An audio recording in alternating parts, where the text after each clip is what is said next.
देखो बच्चों, आज हमारा जो टॉपिक है वो है हाइड्रोकार्बन एवं क्रियात्मक समूह। जैसे कि हम क्रियात्मक समूह के बारे में कल भी बता चुके थे, इसको और आगे हम क्लियर करेंगे। बाकी हाइड्रोकार्बन की अगर हम बात करें तो हाइड्रोकार्बन क्या है कि ऑर्गेनिक केमिस्ट्री में जितने भी कार्बनिक यौगिक हैं उन्हें हाइड्रोकार्बन कहा जाता है, क्योंकि वे हाइड्रोजन व कार्बन के संयोग से निर्मित होते हैं।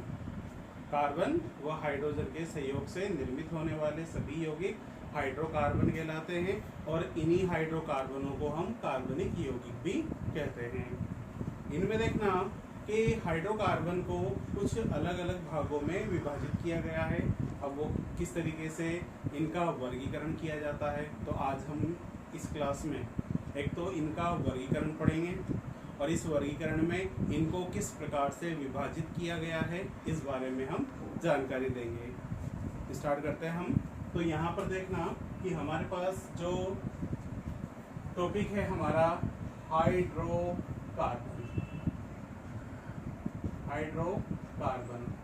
हाइड्रोकार्बन इसे हम कार्बनिक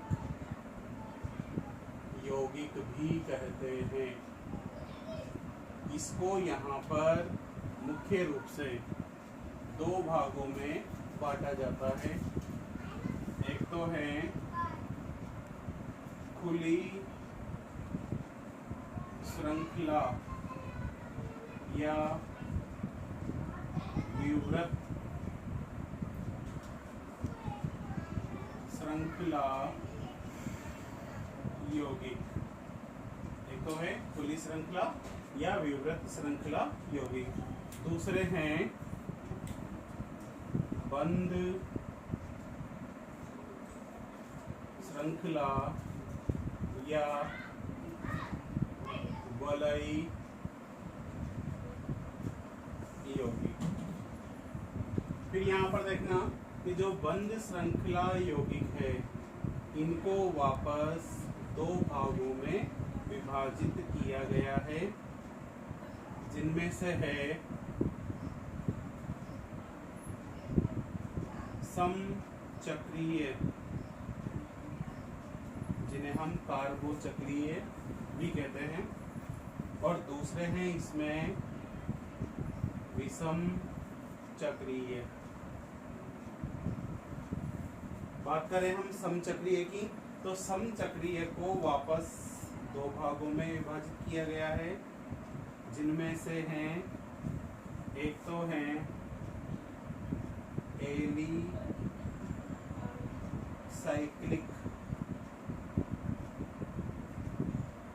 एलिसाइक्लिक यौगिक और दूसरे हैं एरोमेटिक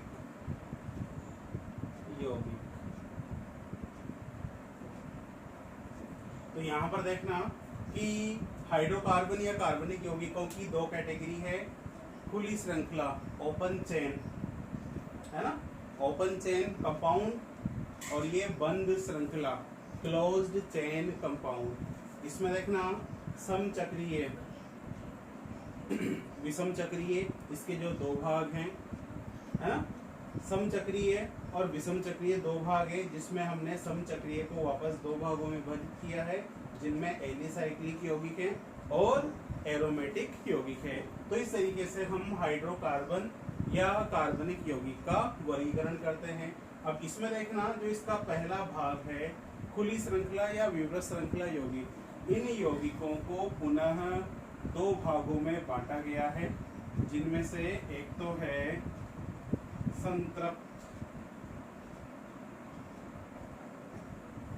संतृप्त यौगिक या हाइड्रोकार्बन, और दूसरे हैं असंतृप्त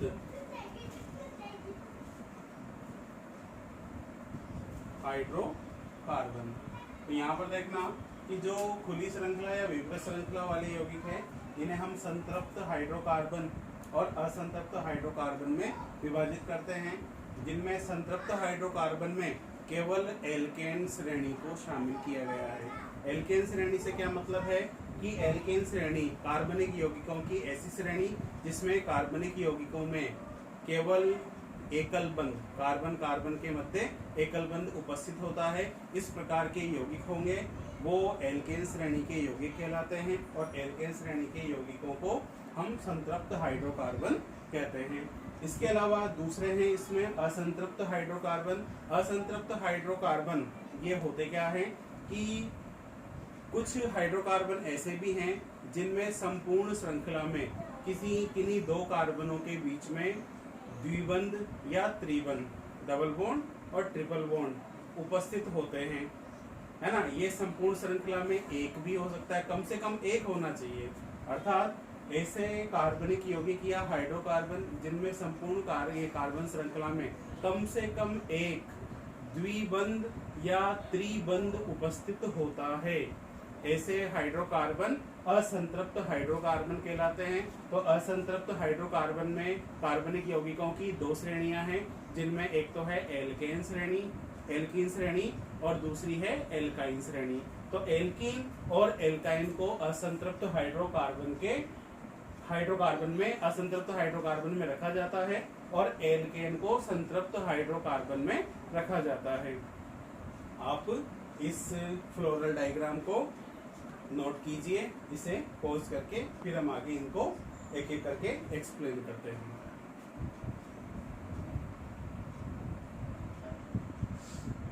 अब बात करें हम आगे खुली श्रृंखला यौगिकों के बारे में। तो खुली श्रृंखला यौगिकों को जैसा कि हमने बताया कि दो प्रकार के होते हैं, एक तो है संतृप्त हाइड्रोकार्बन और दूसरे हैं असंतृप्त हाइड्रोकार्बन। संतृप्त हाइड्रोकार्बन में जैसा कि हमने बताया संतृप्त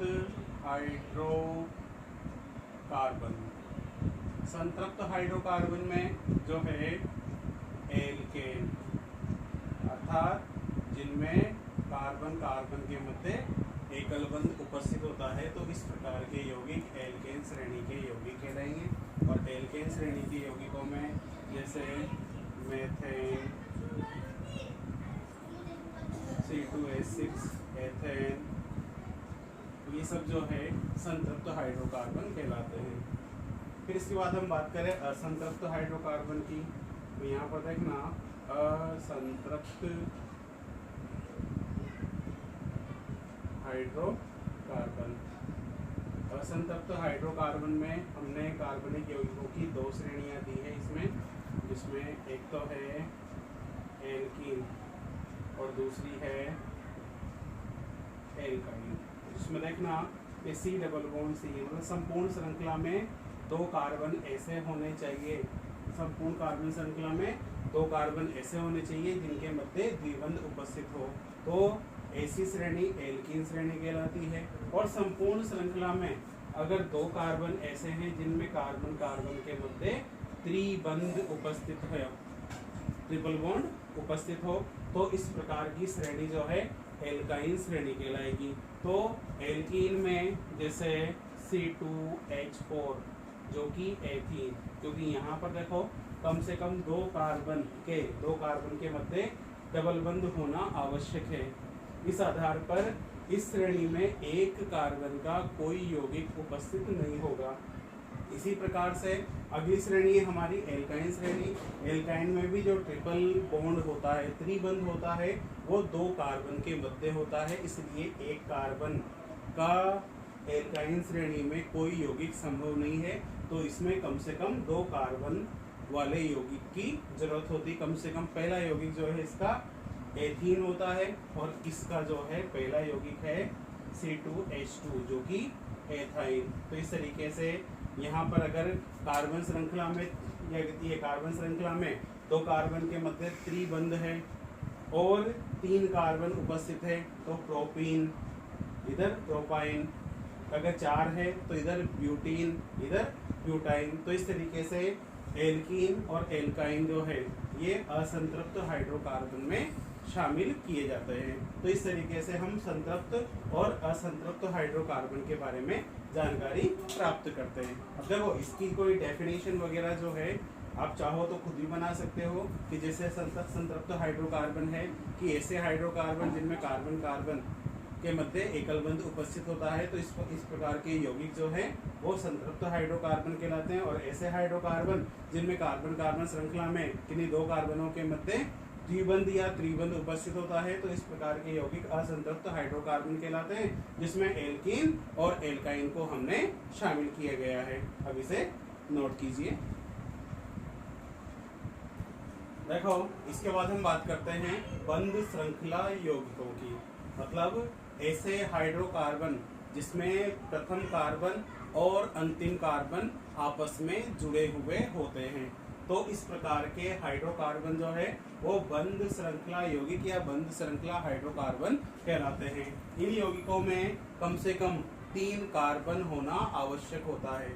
जैसे ये 1, 2 और ये 3, ये आपस में ऐसे श्रृंखला में बंद होते हैं, अर्थात प्रथम कार्बन और अंतिम कार्बन जो है आपस में जुड़े होते हैं। इस प्रकार के यौगिक जो है बंध श्रृंखला यौगिक कहलाते हैं। अब जैसा कि हमें पता है कि हमने बंध श्रृंखला यौगिकों को 2 भागों में विभाजित किया है, जिनमें से एक तो है समचक्रीय हाइड्रोकार्बन या समचक्रीय यौगिक, और दूसरे हैं विषम चक्रीय हाइड्रोकार्बन या विषम चक्रीय यौगिक। अब बात ये आती है कि यहाँ पर समचक्रीय और विषम चक्रीय होते क्या है। जैसे कि हम इस यौगिक की बात करें तो यहाँ पर हमारे पास ये समचक्रीय यौगिक की बात करें हम, यहाँ पर ये समचक्रीय यौगिक, तो यहाँ पर देखना समचक्रीय यौगिक अर्थात ऐसे चक्रीय यौगिक जिनमें पूरी संपूर्ण बंध श्रृंखला में केवल कार्बन उपस्थित हो। जैसे यहाँ पर इसको देखें हम तो इसमें तीनों परमाणु, जो बंध श्रृंखला में तीनों परमाणु है वो कार्बन है।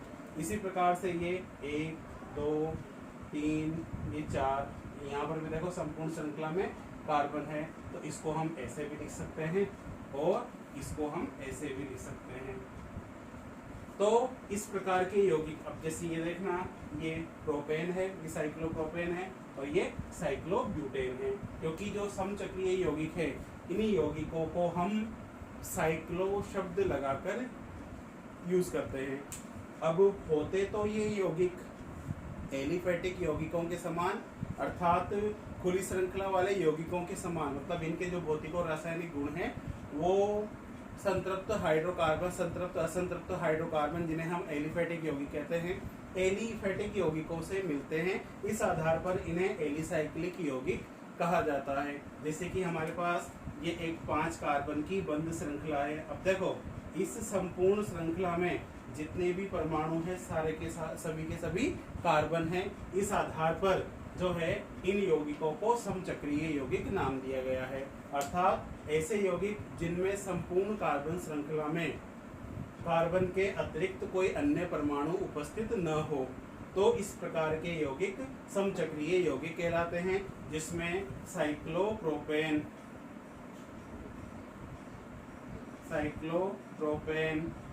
यहाँ 4 कार्बन है, ये हो गया साइक्लोब्यूटेन, इसमें 5 कार्बन है, ये हो गया साइक्लोपेंटेन। फिर हम बात करें आगे कि हमारे पास यहाँ श्रृंखला में 6 कार्बन है, तो इसे हम कहेंगे साइक्लोहेक्सेन। तो बंध श्रृंखला यौगिकों में पहले प्रकार के यौगिक है समचक्रीय यौगिक, जिनमें हमने साइक्लोप्रोपेन, साइक्लोब्यूटेन, साइक्लोपेंटेन और साइक्लोहेक्सेन के बारे में पढ़ा है। अर्थात जिनमें कार्बन के अतिरिक्त कोई अन्य परमाणु नहीं होता है, वे समचक्रीय यौगिक कहलाते हैं। इसे नोट करो। इसके बाद हम बात करते हैं विषम चक्रीय यौगिकों की।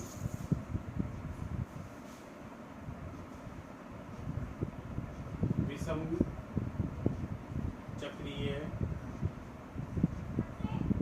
यौगिक, देखो विषम चक्रीय यौगिक का मतलब क्या होता है कि अगर कार्बन श्रृंखला में कार्बन के अतिरिक्त कोई अन्य परमाणु उपस्थित होता है, तो इस प्रकार के यौगिक जो है ये विषम चक्रीय यौगिक कहलाते हैं।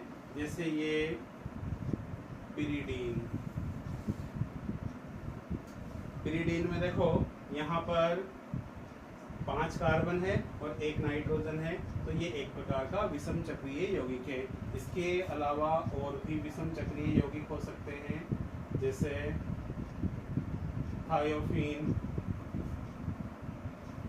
थायोफीन, जिसमें कार्बन श्रृंखला में कार्बन के अतिरिक्त सल्फर भी उपस्थित है। तो इस प्रकार के यौगिक जिनमें कार्बन श्रृंखला में कार्बन के अतिरिक्त कोई अन्य परमाणु उपस्थित हो, कार्बन और हाइड्रोजन के अतिरिक्त कोई अन्य परमाणु, क्योंकि श्रृंखला में कार्बन होते हैं और अगर श्रृंखला में कार्बन के अलावा कोई अन्य परमाणु उपस्थित होता है तो इस प्रकार के यौगिक जो है विषम चक्रीय यौगिक या विषम चक्रीय हाइड्रोकार्बन कहलाते हैं।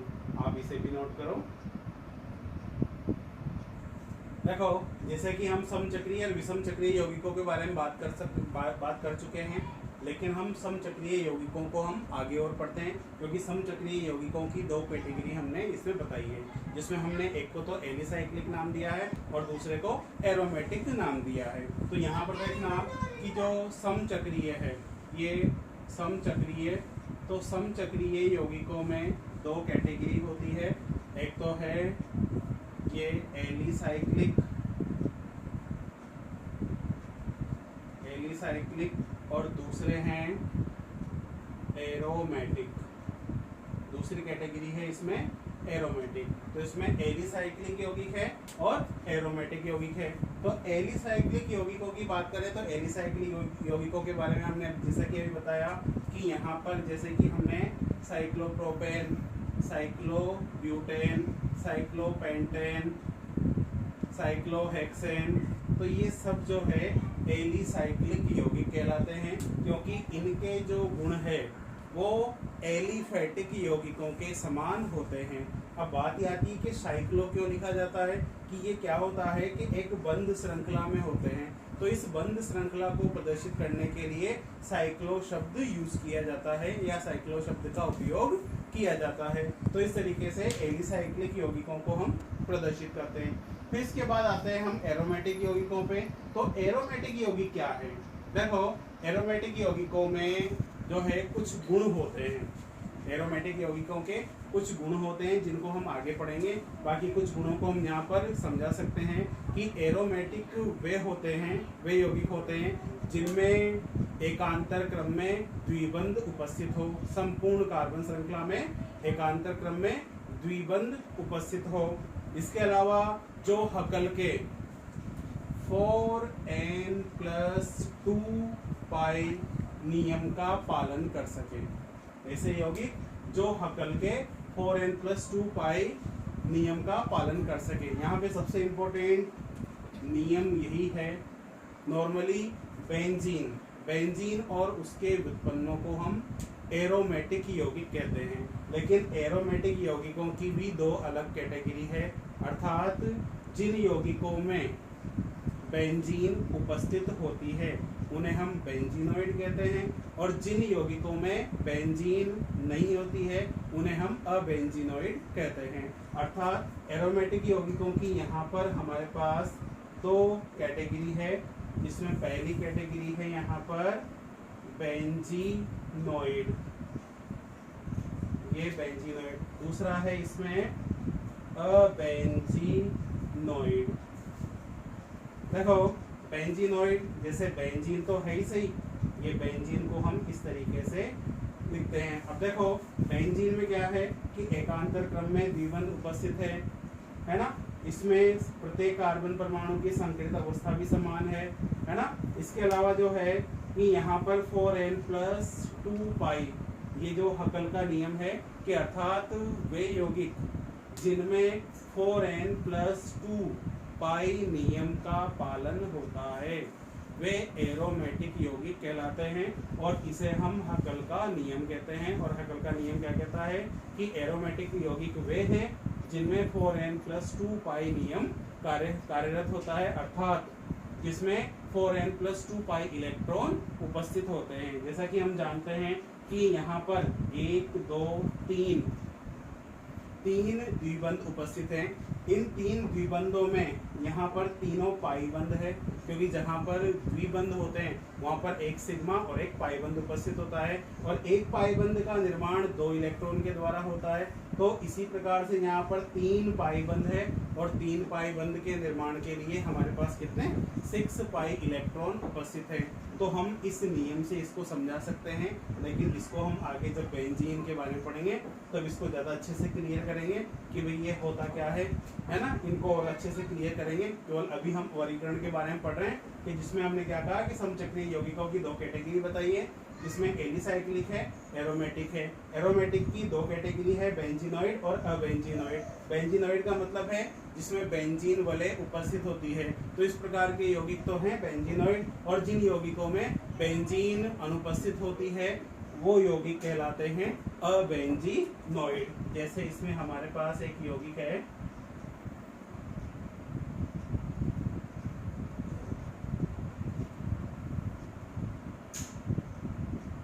ये इसे हम ट्रोपोलोन कहते हैं। तो ट्रोपोलोन, इसमें देखो बेंजीन में कम से कम 6 कार्बन होते हैं, सभी कार्बन के पास एक एक हाइड्रोजन उपस्थित होता है, एकांतर क्रम में द्विबंध उपस्थित है।